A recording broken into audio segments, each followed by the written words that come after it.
Welcome to the Clear Coat Podcast. I'm your host, Will Woodrow. Perry Stevens is our producer over here on the ones and twos.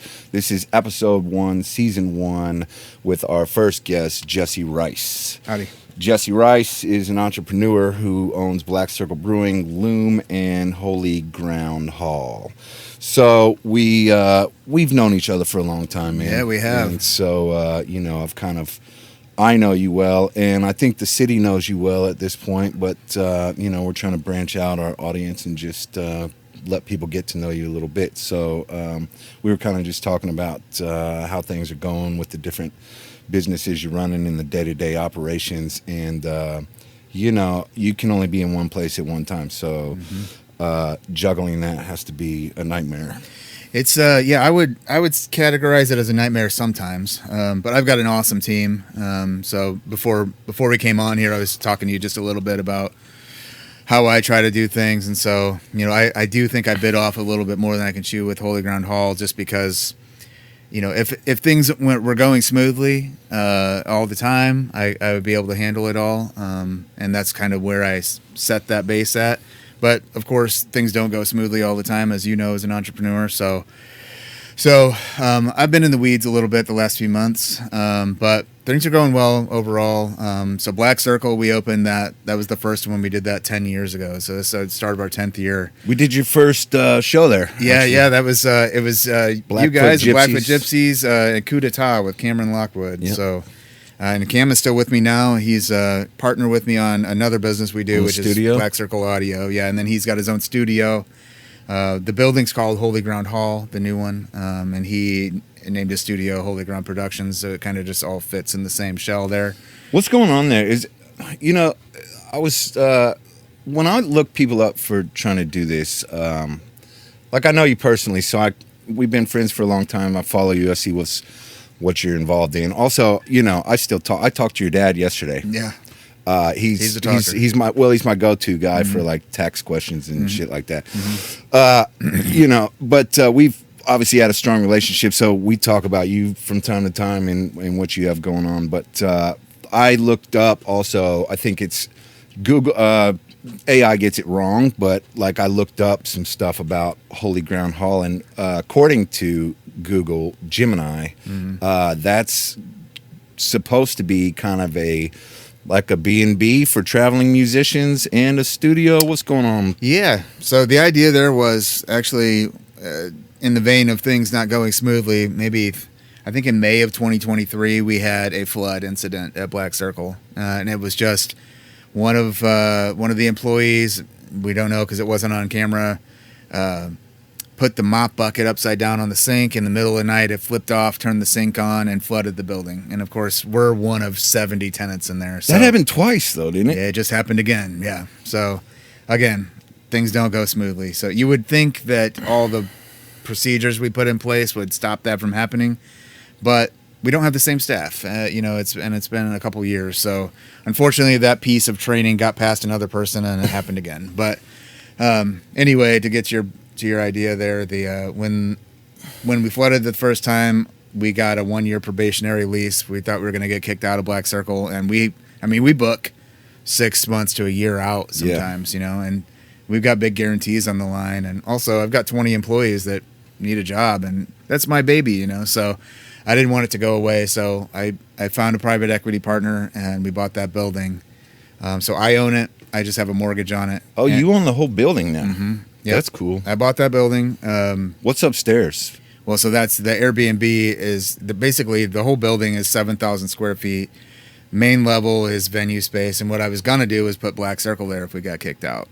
But since we didn't get kicked out, we've just been taking our time building it out the way we want to.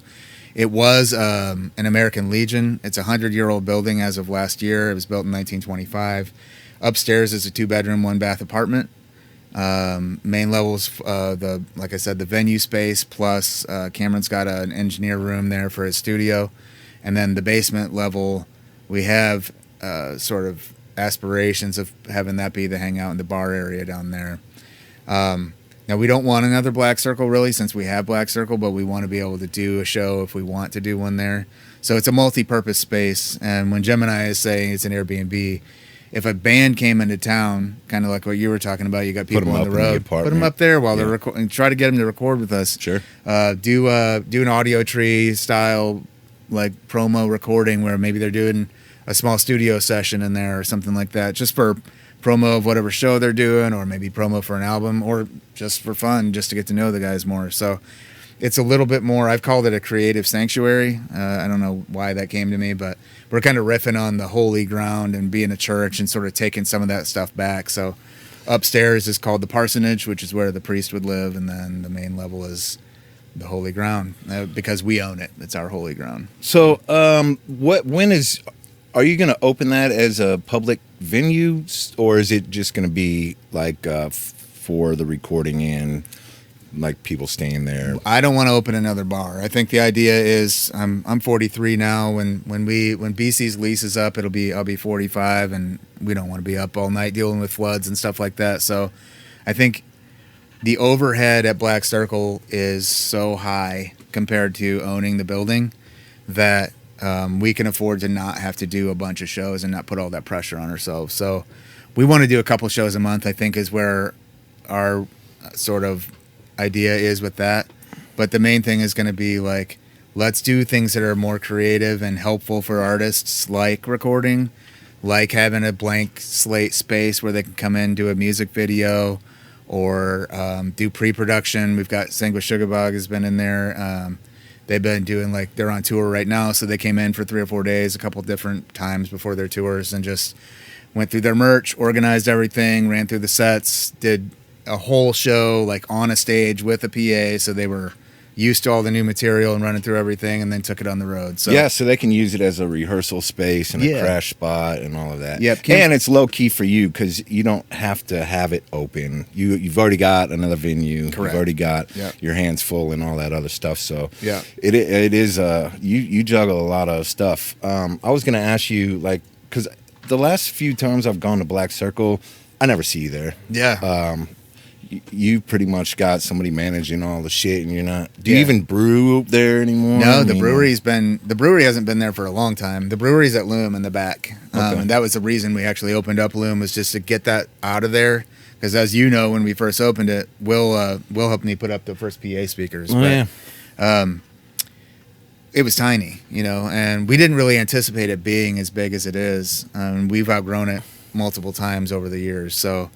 Especially during COVID, when we thought everything was going to go down, we started doing the shows outside, and we were getting way bigger crowds than we could ever fit inside. So we've outgrown it to some degree, and we've had to dial things back a little bit to be able to make it happen. But no, like I said, I've got 20 people on staff at Black Circle alone. Between Black Circle and Loom, which is technically the same company. Yeah. The employees all flip-flop back and forth. I've got multiple managers that handle things, but if you've been in the hospitality industry, and especially in venue industry, you know that you don't want, it's so annoying to have your manager breathing down your neck, or like the owner walking around doing shit. So I'm not trying to kill the vibe.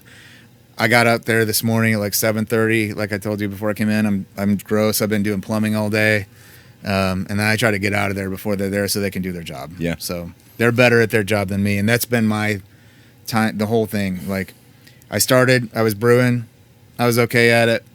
We had Dan brewing with us. He left, hired a brewer, let somebody else do it. I was running sound for a while. I did all right. We got bigger. I had Cam come in, and now we have 4 engineers on staff. That's the thing, right? Time management, like there's once you start to outgrow an area of responsibility, you have to replace yourself with somebody else that can do it. How did you go from you have an MBA in finance, right? Yeah. Yeah, so how did you go from doing that full time into entrepreneurship, and then, like, how did you make the jump into doing that full time, and then how did you learn to outgrow yourself and then feel comfortable financially starting to hire people and make that leap? Well, I cannot take all the credit myself. If I didn't have an incredible wife that just, like, super supportive about the whole thing, there's no way that Black Circle would exist. So, as you know, as an entrepreneur, we have, like, right now we're starting to take off. It's March is the first month where it's busy, and then really in October it starts to wane.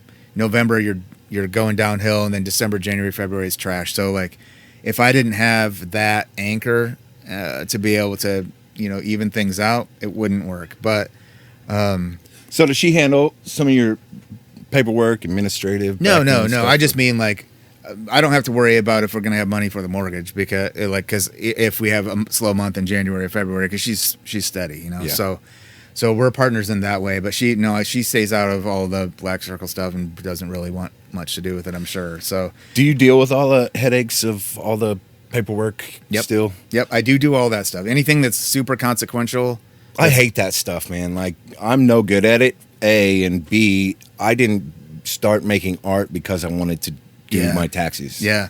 Man, I mean, that's how I am. I've said a long time that I'm not creative, and so I hire people to do this stuff. And I actually have had this conversation with myself in my head a bunch. It's not that I'm not creative. I'm a musician, too. No, I've seen you play guitar. Yep. I mean, it's not that I'm not creative. It's just that I think I actually have my dad. I have a competency of working way too much, as hard as I can, learning as much as I can, and I'm driven by spite, So like if somebody tells me I can't do something, I'm going to go figure out how I'm going to do that, So we've saved a lot of money by just me and some of the staff doing a bunch of contractor work ourselves. Like I said, doing plumbing all day today. Probably did $10,000 worth of plumbing today, and it took me all day, but it cost me a couple $100. No, that's one thing that I know about you, just from knowing your dad, is that you're not afraid to get your hands dirty. No. You go in and you do a lot of the construction and stuff yourself. Mm-hmm. You figure out a way to get it done.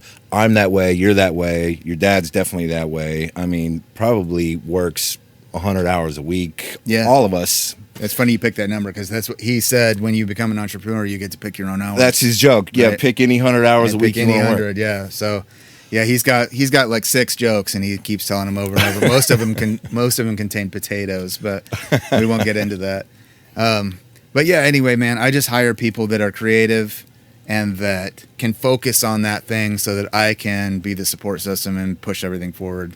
I do say I'm a sledgehammer a lot. I'll just make things happen, and I let them be the paintbrushes, right? So yeah, I think it's good to utilize people for their strengths. Mm-hmm. I'm a fan of outsourcing when I'm able to, and if I can recognize that somebody else has the ability to do something faster and more methodically, then I can get it done. Mm-hmm. And it's going to cost me a little bit of money, mm-hmm. and it's going to save me money by not the hours that it's going to take me to do something versus what somebody else can do more efficiently. Yep.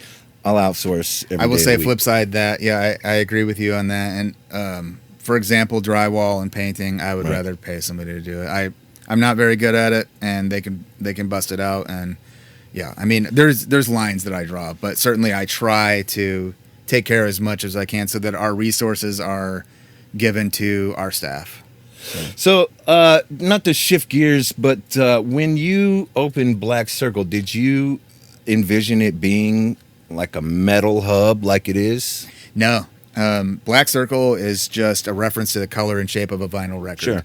So it's actually like a Pearl Jam reference, which I grew up listening to with my dad. And, I was born in 82, so I was of age in the 90s, and grunge was it, So that's just a nod, sort of like I guess.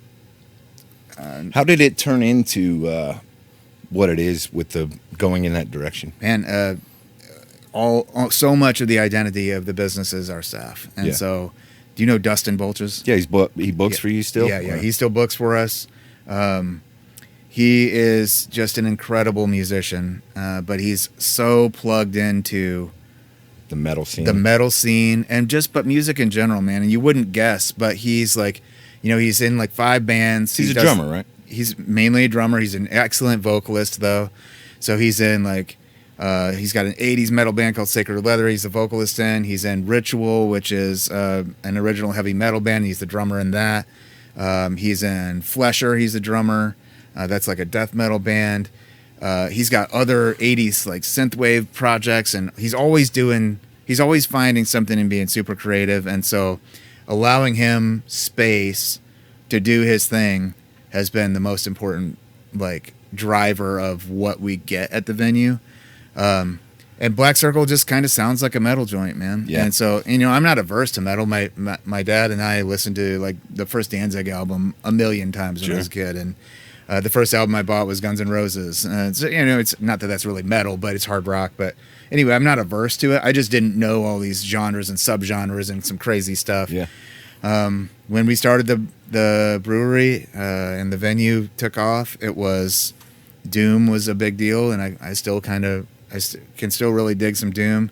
Dustin was in a band called Skeleton Witch, which is probably the biggest band that he was in. I feel like you got to smoke a lot of pot to listen to Doom. It drones on. Yeah. I mean, there's a lot of stuff you got to smoke a lot of pot to listen to. But I mean, to that point, one of Dustin's favorite artists is Lady Gaga. I mean, yeah. And that's the thing. Like, you listen to this stuff. I've been listening to Lil Wayne all week because I'm just like, I caught a part of his song and I just heard some of his lyrics. I'm like, this dude is insane, man. And so you just hear people's art and you want to listen to it and get into it, and the next thing you know, you're a part of it. Yeah, my music tastes are all over the place, but to the point we were talking about earlier, if you have somebody that's deeply rooted in it and they have all the connections and they're passionate about it and their strength is pulling that how could you not be passionate about it, how could you not utilize that resource and let them do their thing, and then that creativity lets it thrive,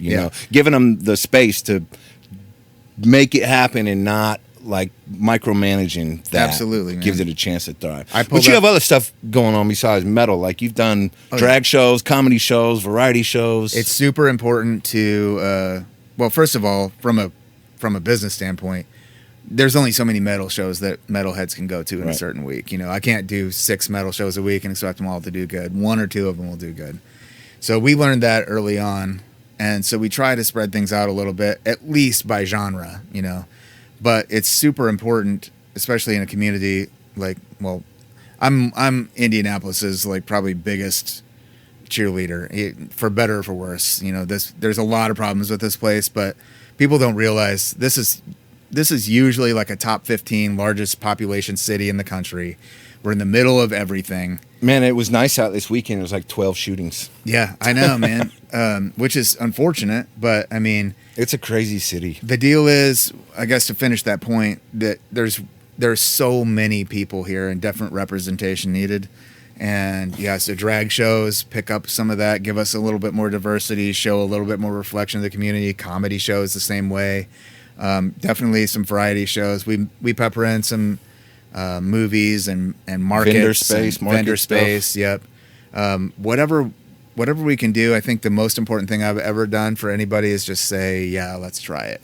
Just say yes and see what happens. So having been there for 10 years now and watching how the city and the community and the arts and just the music culture in Indy has changed and evolved.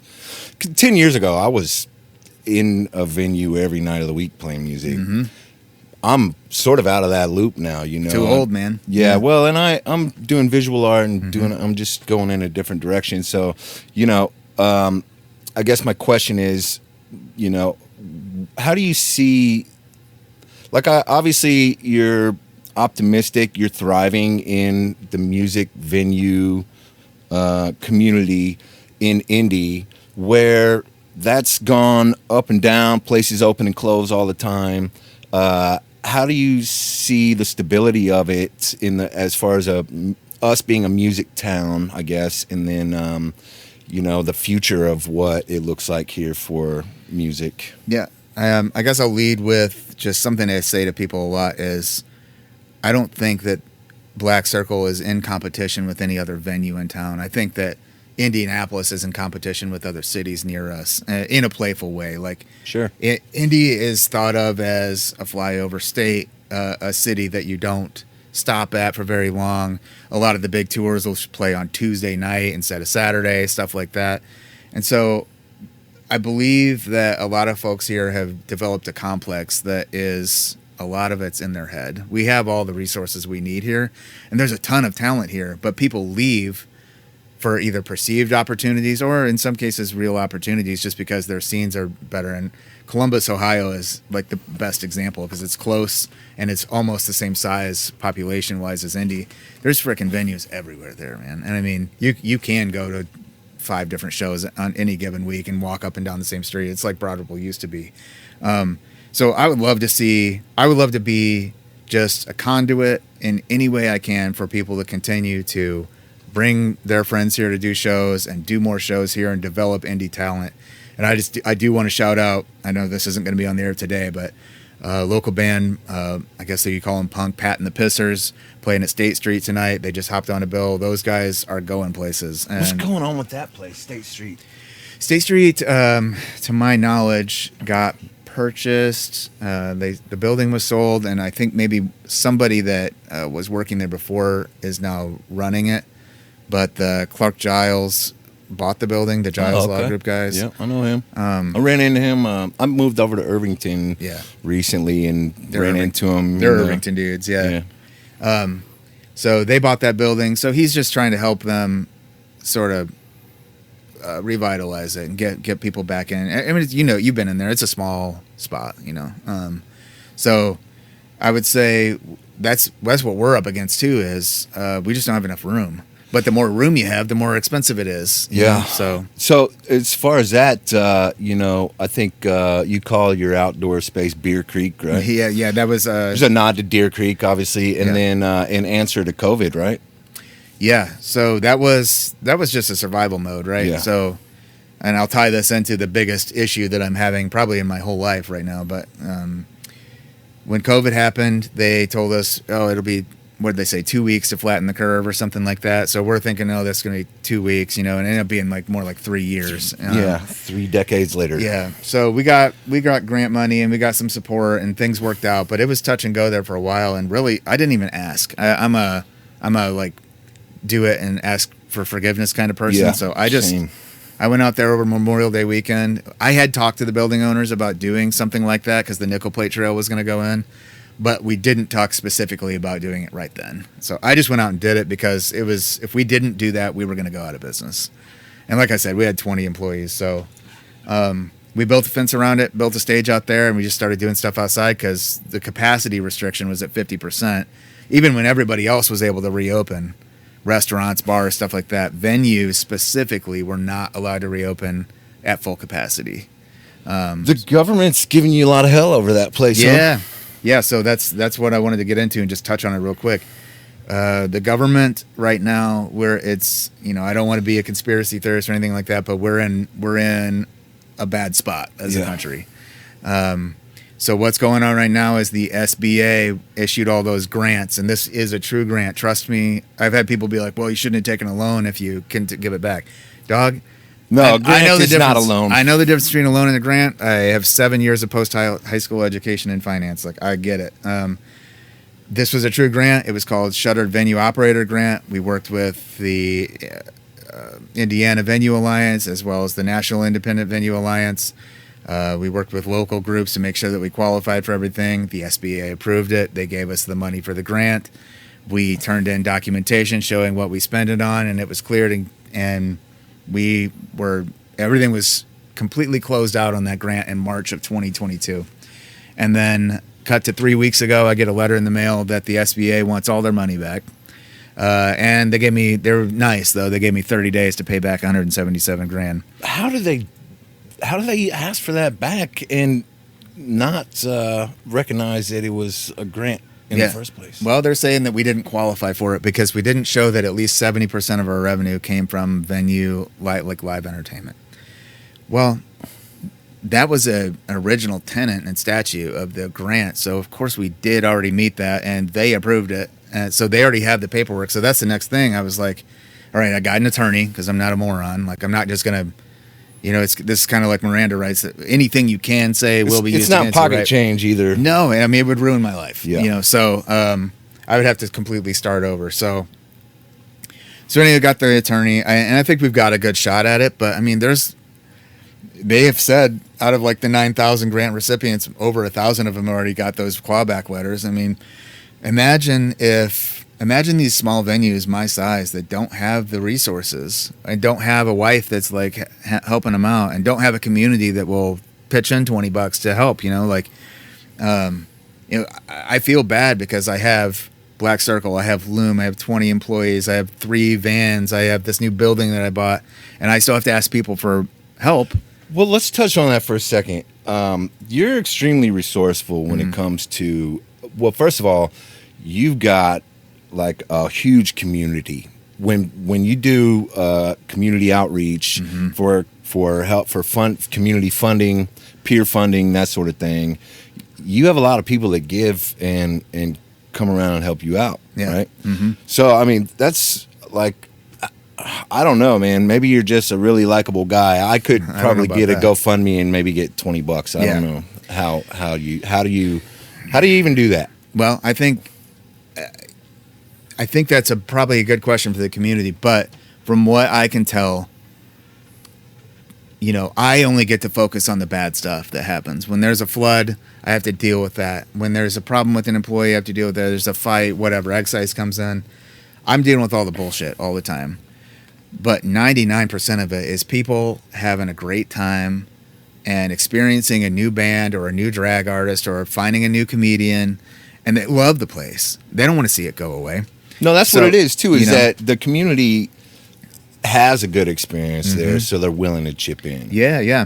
And I'm not asking for a ton. I'm like, listen, I get this is the worst possible time for anybody to be asking for stuff. But, like, I will say, is it easier for me to come up with 10 grand for a legal retainer, or could I ask everybody to pitch in 10 or $20 if they can and just raise it that way, and then it doesn't really affect everyone, Because the other flip side of that is, if I didn't do anything, I've got to pay that 177 back. I got to sell my house or something like that, So, but you have to feel good about the fact that you've given enough to the community that they're willing to give back to you. So I mean, I'll pat you on the back if you don't pat yourself on the back. When you're in the trenches every day of running business, and not just one, but 3 at least that I know of. I've got 6 actually. Okay, 6 businesses at the same time. Yeah.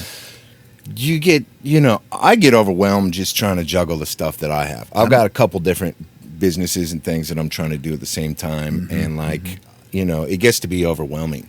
First of all, so I guess you probably don't take much time to reflect on all the things that you've done because you're always in it doing it. Yeah. But if you were to look back at the last 10 years, you've climbed the mountain with all this stuff. Absolutely.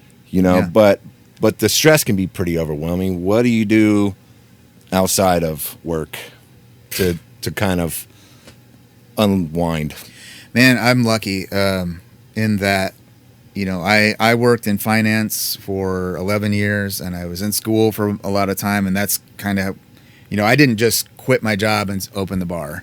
I did quit my job and open the bar, but I went right back to work after that. And so I worked at the bank again for a little while, and I just, you just got to do what you got to do to make it work. But I guess to answer your question, it's like, I get to now do what I would do after work anyway. You know what I mean? Yeah. Like, when I worked at the bank, what I wanted to do was go to a venue or go to a bar and see my buddies or play some music or something like that. So you could stop in Black Circle and have a beer at the end of the day. If I wanted to. Yeah, I got to say, I usually don't, because there's something goes wrong and I got to fix something, or there's 15 people there that want to talk to me about something, and I just can't. I can't give people the attention that they deserve if I walk in there at that time. So I'll ask people to come meet me somewhere else, go over to Red Key or 20 Tap or something. But yeah, man, I mean, to blow off steam, I mean, I go back up to where I'm from, jump in the lake. You just bought a house up there, right? Well, we bought during the low rate environment in 21, and I thought the bars were going to go out of business because we didn't get that grant yet. And I thought, well, I've learned enough about contracting electrical and plumbing and stuff like that, and rehab stuff, that maybe if I buy an old shitty house and fix it up and Airbnb it at the lake, then maybe that can be my business. I was just thinking of anything that I could do to just stay busy. So, we could never afford it now, but because of the rate environment. But back then, it happened, and I got it, and we bought this house that hadn't been updated since 1977, and I'm still working on it, But that was sort of the backup plan. So, well, with a background in finance, you're good at math, which is a big key to being good with money, and then knowing the language. So if you know rates and you know how to get in and out at the right time, I don't know. Are you a stock guy too? Or? I mean, I don't day trade. I own stocks Yeah. because I have a retirement account. But yeah, But some people, like I don't think there's a real equation to intelligence and money specifically. Part of that being the language barrier. There's a lot of stuff hidden in the language of finance that unless you know those terminologies and things, you get tripped up in it. Things change every year too. Also, with my background in 3D printing and stuff, I've had to get a lot better at geometry and XYZ and engineering and all that stuff. Mm-hmm. But some of the analytical stuff that you have to go through to do all of that, I think, you have to kind of have the knowledge and the schooling to be good with money. And that's got to be a leg up on everything as far as navigating what you can and can't safely get in and out of. It's got me in trouble a few times. And honestly, like I always have no cash. Like I'm just always out of cash because we've got 5 different projects going on. But so to that end, I guess, if I would be, no, I wouldn't say I would be embarrassed, but I think some of my professors probably look at me side-eyed at some of the stuff that I have on my P&L, but just because I push it to the absolute limit. But what I do is I look at an opportunity and I look at the different outcomes. Like if I do this, if I don't do this, if I do it halfway, if I take a loan, do I pay for it now? And I look at, that's called like a decision tree is what they call that. You just write them down, show all the branches, whichever one looks best, do that one. And that's the best outcome. That doesn't necessarily mean that it's going to be the easiest way or something like that. But if you look at an investment opportunity, meaning like the bar or the building or a new PA system or whatever it is, like, should we invest in a new PA system right now? Well, what's going to be the return on that? Yeah. Well, and, there's always, it's like, I like tattoos, but baby needs a new pair of shoes kind of thing. Mm-hmm. Like there's the wants and the haves and the needs, So, juggling all of that stuff and having all of those assets, you probably have to rob Peter to pay Paul sometimes. All the time. Yeah. I guess I saw or heard recently that you sold pinball machines to what's the deal with that? Yeah, so I have, over the last 10 years, I had collected 14 pinball machines. And actually, that's probably the best investment I've made, which is funny because it seems like it's a toy, right? But they're income generating, right? Yeah. So they're $1 a play, and people come in and drink a beer and play, and then they have another beer because they're still playing, but it's also something that those cost like probably on average $7,000 a piece new. So a lot of people don't have those in their house, so they're gonna go out if they want to play pinball. What is your love of pinball? You just grew up with it and it became a... No, I just my wife's parents had one in their basement. And they just want to get rid of it. They asked me if I wanted it, and I went and grabbed it. It's called Lethal Weapon 3, and saw that as a potential... Well, I put it in the bar and it made money, and so I thought, let me get another one. So, and then just over the years, I bought more and more and more, and it became catharsis to work on them. So there's electronic components, but there's also mechanical components, and so I learned how to solder and take the flipper solenoids apart and rebuild them. I think you're a lot like me in that aspect that you learn a lot of stuff out of necessity of just having to do it yourself. Oh yeah, and that's another one where it's like try to find somebody that works on pinball and does repair.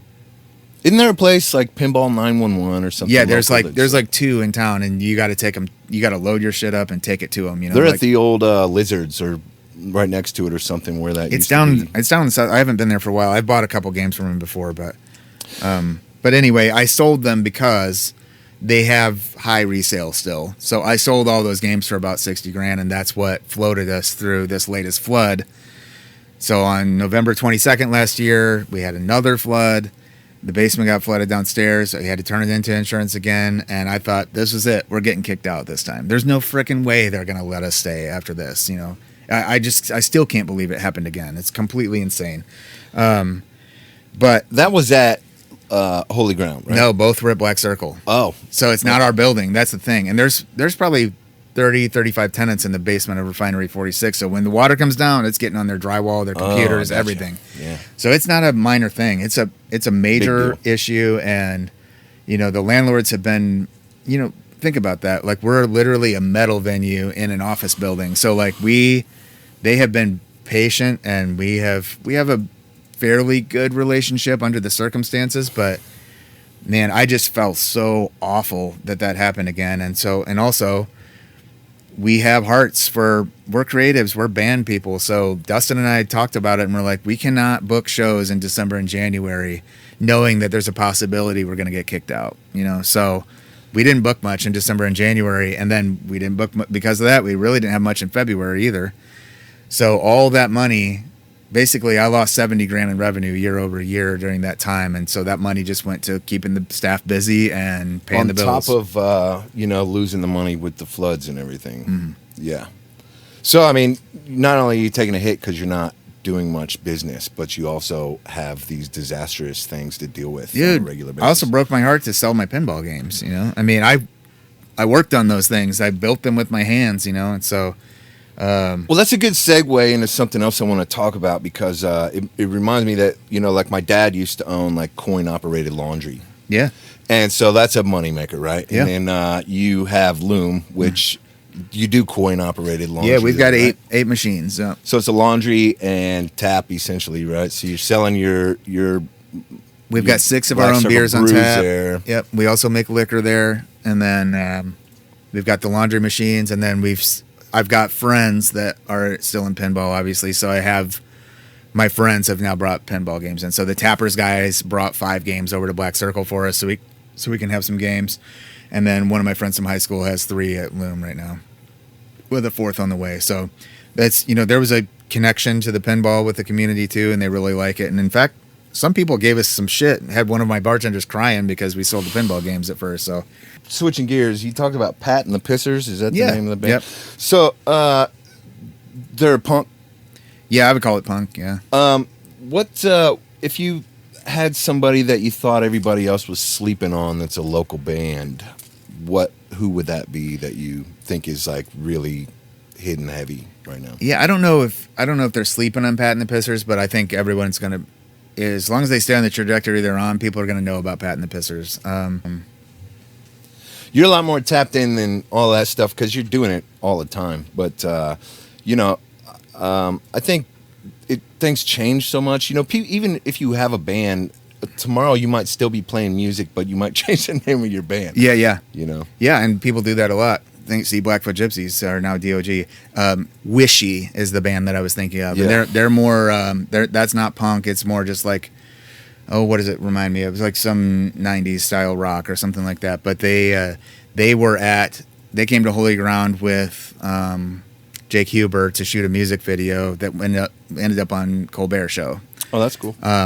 So that's another one. They're a super talented group, and I think that they've got something going as well. And then if you pop into Luna, you can find the main singer works there, but you can also find their music in there if you're interested. Yeah.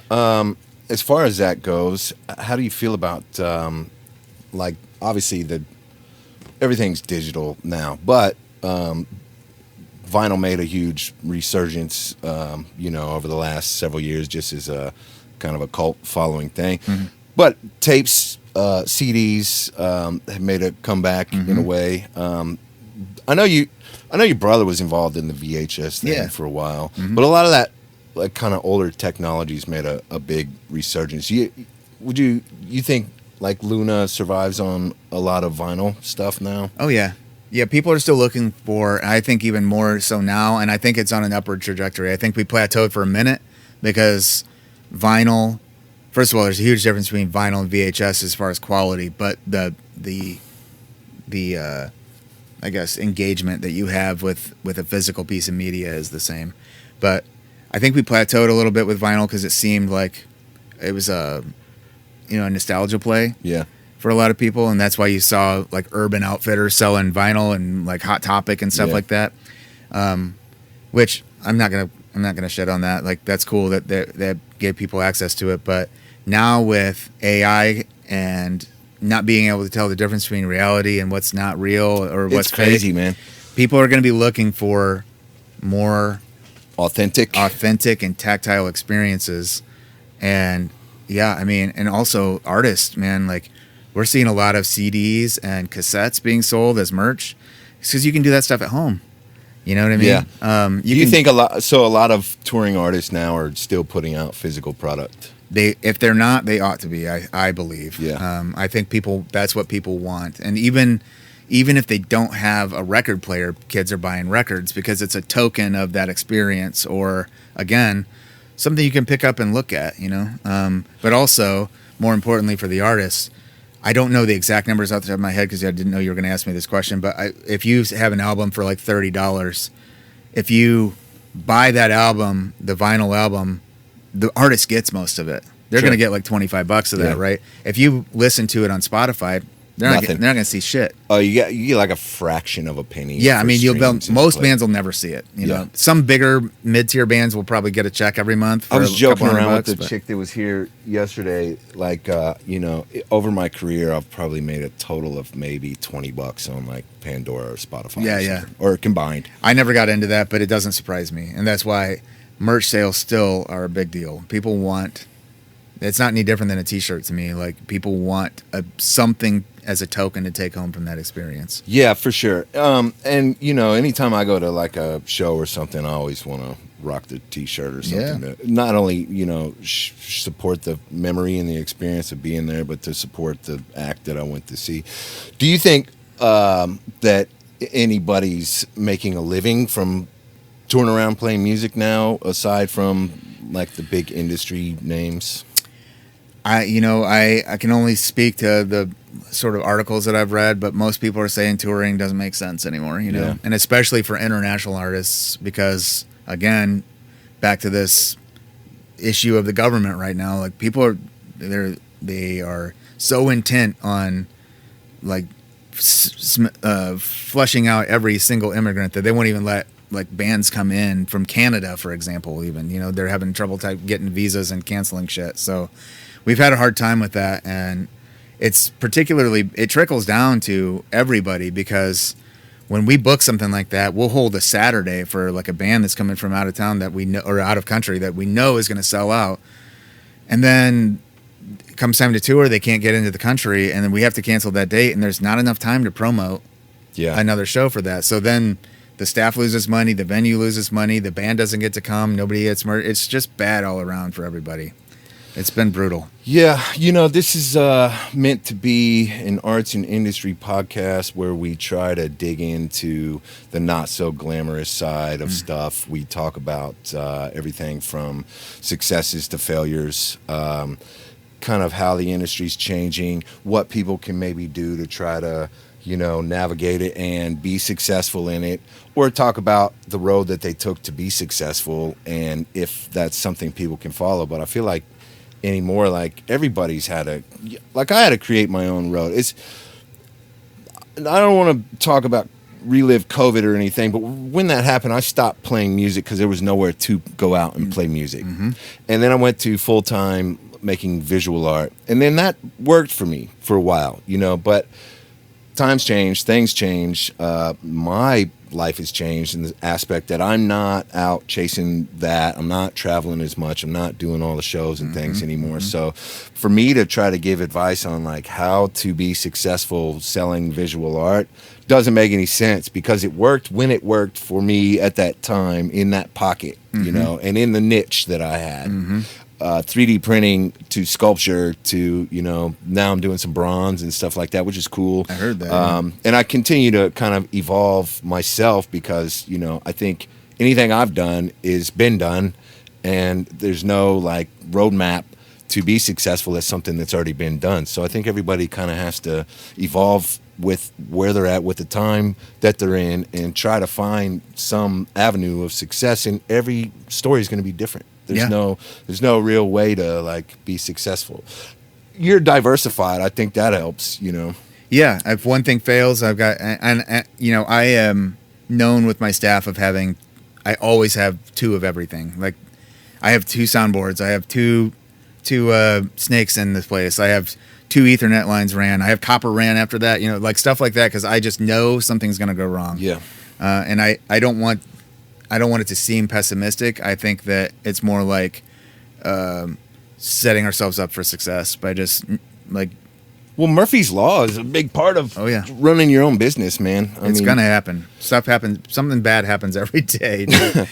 But yeah, I mean, there's not a roadmap for it. I think I read somebody said the other day, like, the people that succeed, I'm convinced that the people succeed are just the ones that just go through the most shit and don't stop. Right? Yeah. Like they just keep Tenacity. overcoming the next thing. You just gotta, whoever is gonna overcome the most things is gonna be the one that comes out on top, or maybe reaches their goal, maybe, or goes further at least, you know. But every day there's going to be some kind of an obstacle for you, and if you just push yourself just a little bit further than you're comfortable with, then I think, well, it's still 100-hour a work week. Yeah. Way. I mean, you know, and I get that too. I'm tenacious as fuck, and I don't want to stop when, you know, I'm just about to break through a barrier, but goddamn, if another barrier doesn't come along before I get through that barrier, you know, and I'm just about dumb enough to keep banging my head against the wall until I get through it, I guess, or just tenacious enough. We started to call this, I wanted to call this podcast Talent Plus $5 because, you know, obviously, you know, and the adage is talent and $5 will get you a cup of coffee. You know, it's fine to be talented, but you better be like driven beyond belief. Yeah, I bet a lot of people think I'm an asshole, and it's kind of like my dad. Like I'm like go, and if you're interrupting me, then you're slowing me down, and something like so. I know that I'm abrasive sometimes, but when it counts, I'll be there to show up and help you out when you need it, you know. And I think that is translated for a lot of people. Some people I wasn't quite, you know, like for Cameron or Dustin, you know, we're tight, you know, and we get in fights all the time because we're like 3 legs on this table, and one of them gets pulled out, we're fucked. But we fight all the time, but we've got each other's backs because we know where everybody's heart is. And some people that have more surface encounters with me or have only worked on one project or something like that, they just don't understand how it works yet. And so, dude, trust me, I know firsthand that lots of people think I'm a dick. Yeah, I'm also the first one that's gonna, you know, help you out when you need something, you know. But I think that a lot of really creative people probably come off abrasive and all of that, but your time's valuable, my time's valuable. Like, I don't want to play around with a lot of bullshit with people. I'm sure you're the same way. Don't really have time. Yeah. I mean, Loom crushes it. Loom is so easy. People love it. The communities, the regulars that were at Black Circle now go there, so they don't have to worry about shows or anything like that happening. So Loom is crushing. It's like so refreshing to have that as sort of a baseline for everything. Black Circle really it's is really just like day. Laid back too, right? Yeah, I mean, yeah. The atmosphere is just kind of some music in the background. Yeah, people are, you know, doing beers laundry, and laundry. Yeah, Cool. Yep. Or I mean, pinball. Pinball. Yep. So. Yeah, it's pretty chill in there. So it's usually 1 or 2 people can run that, where I need 5 or 6 to run BC. It's a hard business, man. I mean, I was with, you know, my son's mom owned 2 bars. Yeah. You know, I used to book a lot of clubs and stuff back in the day. I played all of them, you know, and I've watched how they come and go. And there has to be the right formula. And it seems like you've figured out what works. We have to do things on our own terms, man. And like, we're just not going to let something happen to us if we can help it. You know, we have weekly meetings with the managers. We do so much procedural talk and have checklists, and every single night and day when people open and close, they take a picture of the checklist. When it's finished, they take a picture of the mop sink now and send it to me at night to make sure that the valves are all turned off, because I'm just like, we have to have dummy proof everything, you know, because it's you know, a simple mistake like that Costs a lot. It costs so far over $100,000, you know. Wow. So you're playing big stakes, man, out there, and you know, you've been able to navigate it and make it work. But man, we've been on the cusp a few times, and if this SBA thing doesn't work out, that will be a huge problem. But I'm optimistic about it with the attorney that will handle that. And really, I just wanted there to be a food option for people, you know. Man, doesn't there have to be like if you're all ages? If you're all ages, yeah. So like if there's kids in there and you have a restaurant permit, then you have to have food. Otherwise, you have to put up those barriers, which is what I did. Yeah. And then at Loom, you've had to jump through loophole after loophole. Yeah, I'm guessing. and it's interpreted by each excise officer differently, and there's been like 5 different excise officers in the 10-year span that we've been open. So they're chill, to be honest with you. Excise has come out twice, and both times it was because a drag queen called the cops on another drag queen. So, dude, your tenacity is insane, man. I mean, you got to be exhausted. You have much longer patience than I do. I don't know about to deal with all of the stress and all of the people and all of the hurdles. You know, like I just want to blow my top. Like I quit drinking. It's been a month and a half or something. And some days towards the end of the day, like my brain is just on fire and I'm like melting internally, to not have that outlet or release or whatever from just dealing with my stresses. I can't imagine how you even get through your shit. Man, it's I struggle with it just like any human, man. Like for a while it was I would go have 3 or 4 beers after work, and then became bourbon, and then it became when we got the up to the lake, we go to Michigan and get some gummies, and then it became I ate too much, just anything, So yeah, I suffer from the same addictive personality. Yeah. I mean, and that helps if you apply it in the right places.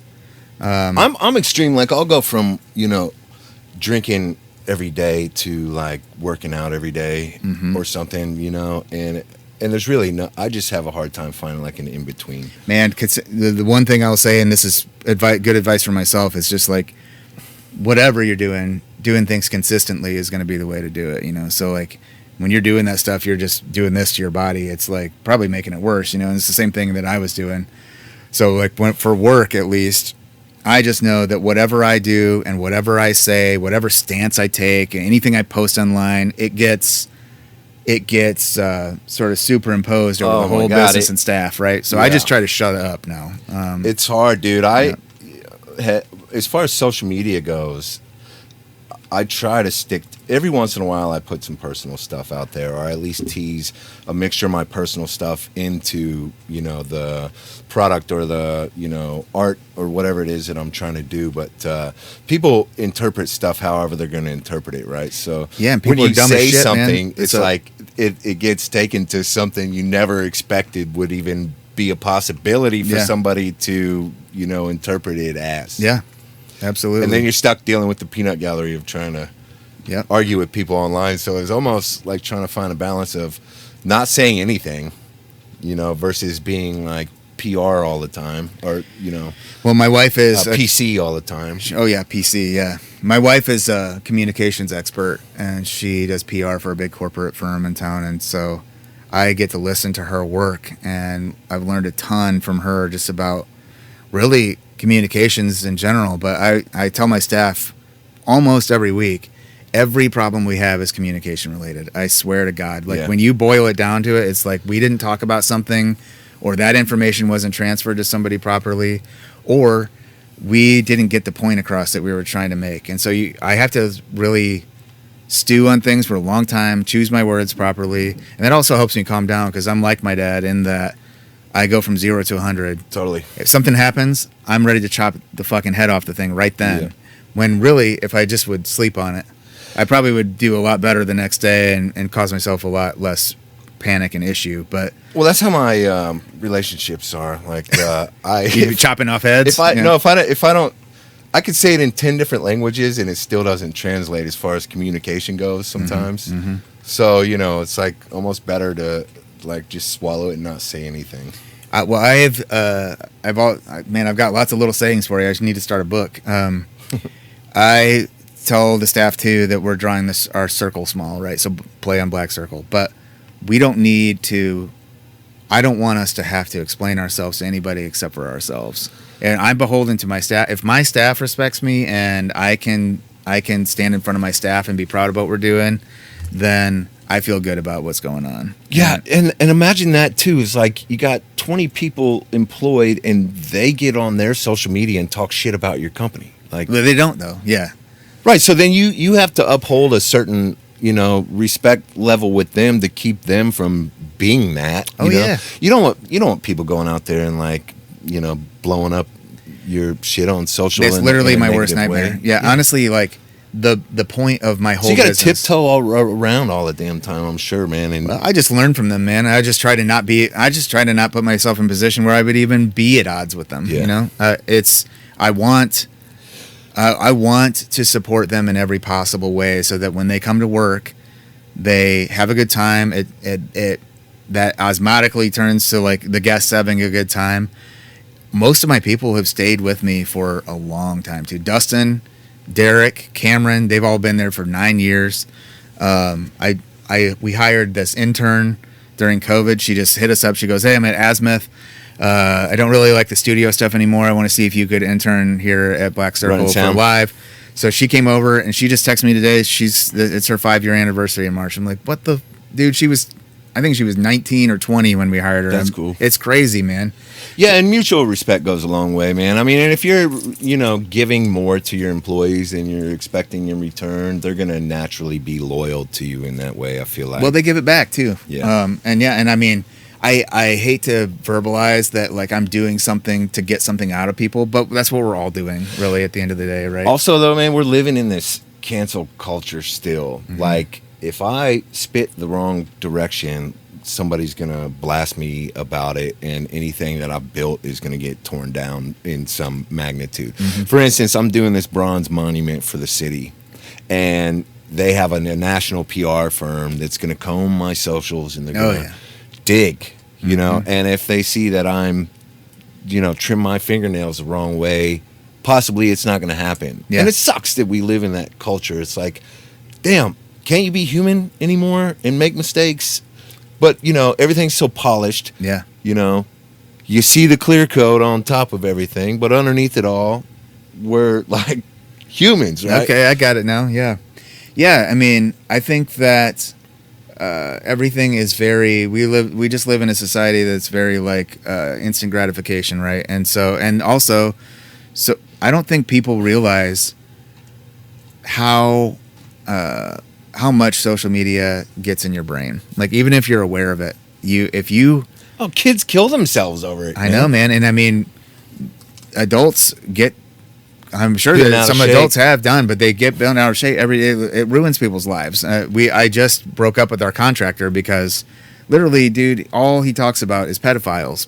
And I mean, he hates pedophiles, but I'm like, dude, when if you're engaging with that material on social media, they're going to feed you more of it and more of it and more of it, because they want you to be consumed by fear and continue to consume content, whatever it is to consume. The more you're on that thing, more money they're making. It ingrains your beliefs that you already have. So they've learned how to do that with politics really well, and then you get this is going down a whole nother rabbit hole, so we won't spend too much time on it. But they intentionally, like different governments, when it comes time for elections and shit like that, and I'm not just talking ours, but even like, let's say our election, you'll get Russians advertising, for the left or for the right to try to sway people's opinions, and whatever it is that you're already ingrained with and devoutly believe in, you get more of that in your feed, so it strengthens an already core belief that you have. So if you hate a group, you get more stuff that solidifies that in your brain. Yep. And then you sit and you eat it and you breathe it, and then you get consumed by it. In the same way that if somebody doesn't get enough likes on their post, they think their value sucks. It's like, I could put out something that I'm really proud of that I think is one of the best pieces I've ever done and fall on deaf ears, and it could just be the algorithm that day. It is, man. That's the bias. It's not getting fed to somebody because that's not what they're looking for. They're clicking on and commenting on stuff about pedophiles or stuff about Russia or stuff about immigration or whatever it is, and so that's all we're getting. It's the same thing with the media, man. And it's like, again, it doesn't have to be. Throw in some AI. Yeah. And then just add some more chaos to the confusion, dude. And think of that. Like, I'm a venue owner. I like sort of a hub for creatives. We cannot have any AI anything associated with our brand at all. You know what I mean? That's the thing that's interesting is I'm going to have a guest on this show that's putting out like an AI album, and he's doing. I think he said he's writing the lyrics, but all the music is AI, or I don't know. Maybe I have that the opposite way or whatever. But that's part of something that our culture is moving into, and that's another episode, but where do you draw the line on whether there's any artistic value to that versus I think that it's just another version of something that's repeated itself over and over. I mean, think about like Pink Floyd making Dark Side of the Moon using computers and shit like that. People were like, that's not music, Yeah. Now, at least that was human generated in some way, so I can see the argument with the AI thing. But at the end of the day, people are going to do what they want to do, and you can consume it or not consume it. I think you just have to educate yourself and then make conscious choices. You've got to spend your money.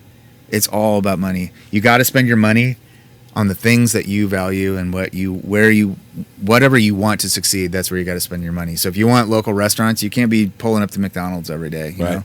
That's a lazy example, but that's just what it is. And I mean, I eat at McDonald's sometimes, man. I mean, sometimes it's out of necessity. Sometimes I just am like, damn, I want a fish sandwich, But like, and I'm not saying like you got to cut all these things out. And if you do that, then you should be canceled or something like that. Another one's like, don't eat at Chick-fil-A because they're homophobic or something like that.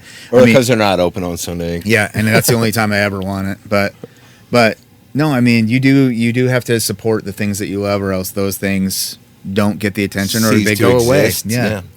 Well, and that's like evolution in general. I mean, animals go extinct at some point, and there's not a lot that we can do to change. We try to do things like control the weather and climate change, and I don't know. As far as human involvement, we think that we're really like running shit, but AI. Here's the thing. This is going to be controversial. AI will be a good thing for humans, but right now we're on this beginning thing. It's kind of like when the iPhone came out, apps were like you could hold it up and it would like change your face to a monkey that like talked or something like that. Like that's not what apps are for now. Now we know apps to be super useful. It helps with our banking. It helps with what content we consume. It helps getting the word out for our art, whatever it might be. It's a supercomputer in our pocket.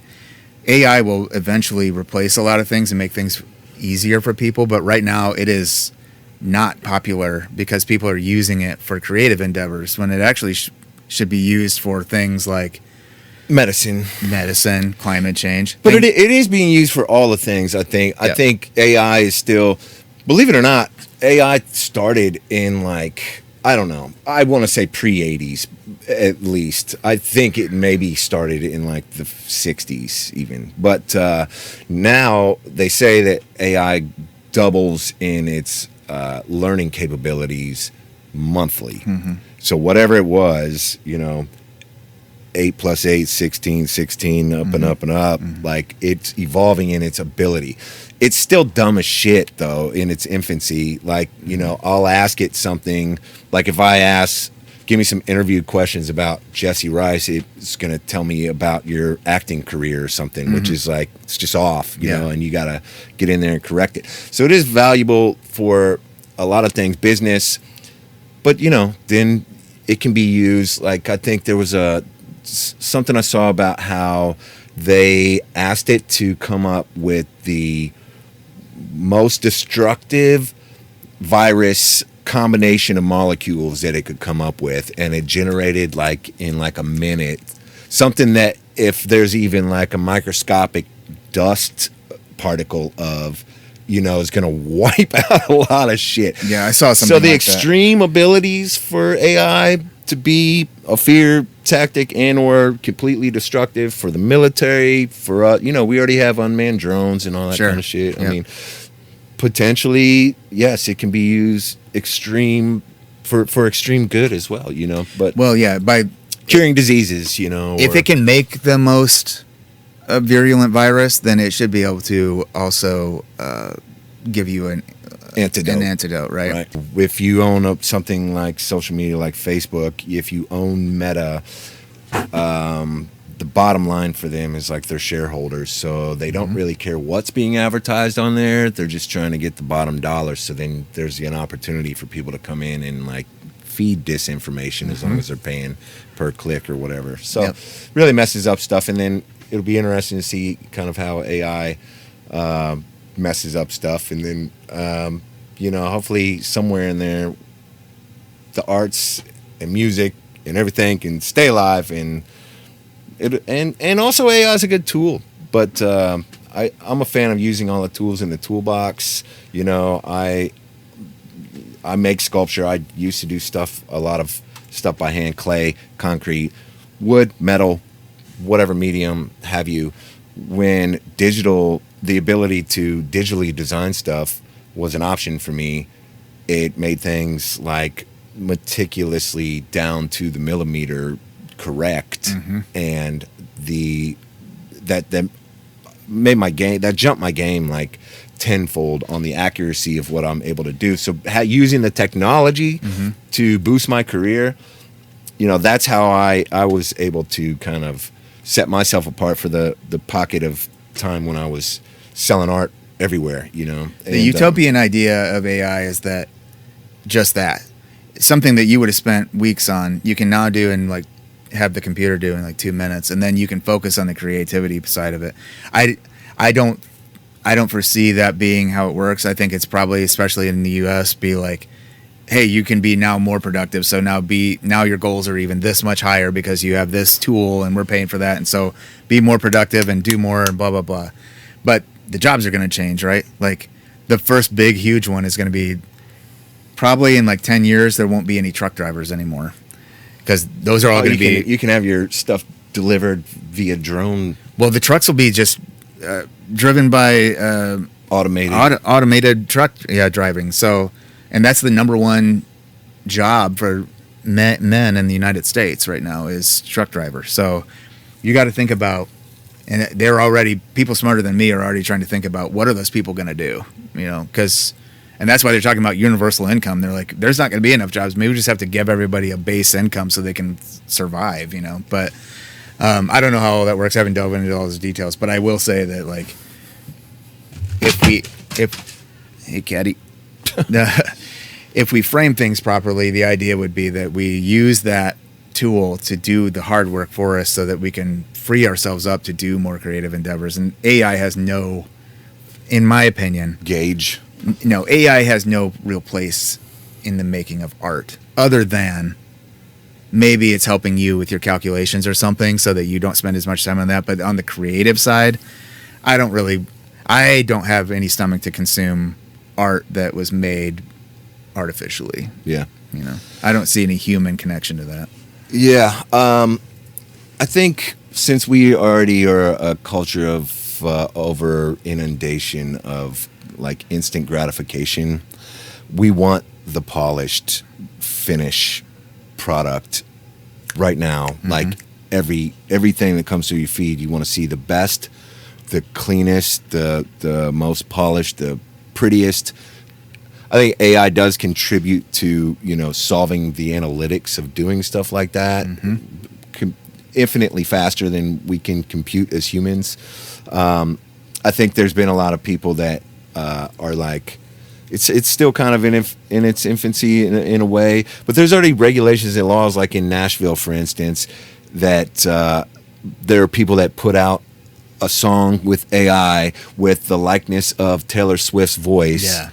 You know, and then they're getting plays and getting paid and taking it away from this creator, and they've had to set up, you know, regulations and stuff like that already for the creativity that people are trying to do as humans, and now you're competing with a robot and a computer, and somebody's gonna make some money off of it.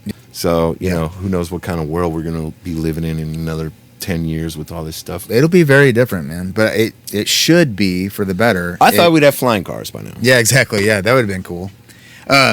Actually, people can't drive on the ground yet. I don't know if you saw, somebody ran through our sign yesterday. I'm like, dude, you guys are morons. And that guy was going 80 miles an hour, hit where the rail tracks used to be. There's a speed bump now because there's the nickel plate trails there. Lost control, and then I think he flipped around and went backwards to the sign, and he was driving a convertible. I mean, that sign must weigh 1,000 pounds. He probably broke his neck. I mean, God, he left his bumper and his license plate there. So, but the cops won't do anything, and neither would the prosecutors. So he'll probably get away with it. It doesn't really matter to me. But it's just you're lucky. thing. I got in a wreck with a lady a couple weeks ago that just, I don't know. I think it was a no fault situation really, but like you're lucky if both people stop and both of you have insurance and all Yeah. that shit. Like there's so many hit and runs. My buddy got killed in a hit and run maybe a couple Jesus. months ago just walking. Who was and that? Somebody hit him. Yeah, you wouldn't know him. know him, okay. But he got killed in the hit and run just walking, and the dude just drove off and then turned himself in because there's so many cameras everywhere. Yeah. You're not going to get away with it. If you kill somebody, they'll track you down. Yeah. But if it's stuff like this, they don't have the time. Yeah, fender bender, and you both get into it, and you both drive away. Yeah, like they're not even gonna look into that, man. No. They're not gonna look into that. We got robbed at gunpoint, and the cops said you just need to have guns on you. I had a dude break my windshield out front of my warehouse studio, and the cops showed up, and he was there, and they're like, "We didn't see it," and I'm like, "I got video," and they're Yeah. like, "We didn't see it." What the fuck are you talking about? Yeah, dude, it's crazy, man. It's a world that I didn't know. It's a part of the world that I didn't really know. And you know where I grew up. I grew up in a tiny little town, graduated with like 80 kids. Like, I'm 43 years old. I'm still naive, man. I'm still learning down Well, things are so crazy. The population's out of control. Things are getting crazier. Technology's getting crazier.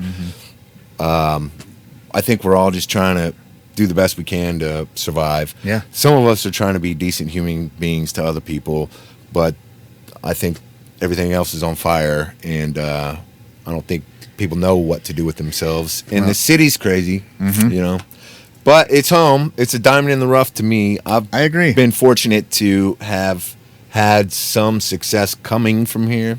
Like, I think a lot of it for me is I had to go to another place and have some success in other places to get some recognition at home. But that's okay. I think that's how it works for a lot of people a lot do of that, the yeah. times, But there's a lot of opportunity here. What's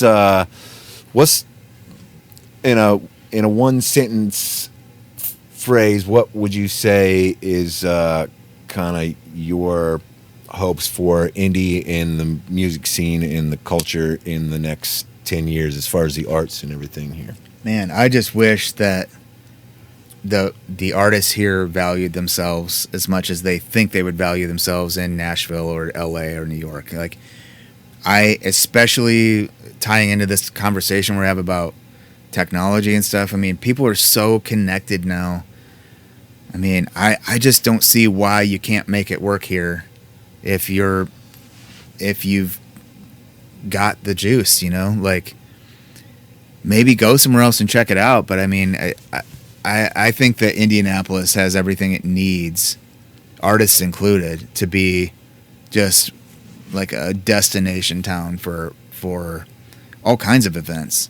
And they're what's going on is they're investing in that infrastructure downtown in the form of hotels and stadiums and event centers and stuff like that for conventions and whatever. But live music doesn't get as much recognition here as it does in some other cities. And also, man, Indiana is like one of the most conservative states. And so a lot of the artists that are coming from those other cities are like tiptoeing around in here. And it doesn't help that, like, if you're coming from the west, there's the biggest cross in the country is like right on I-70. And then if you're coming from the north, there's a huge billboard that says hell is real and stuff like that. It's like, it's always something like that greeting these people. And they're like, well, I can't wait to get out of here, So we got to get out of our own way a little bit and welcome artists to Indianapolis. Yeah. Well, Jesse Rice, appreciate your time today.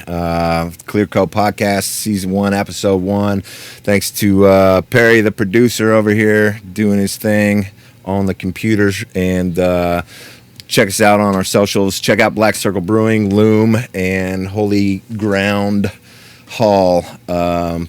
Appreciate your time. And My pleasure, man. I appreciate you guys having me on.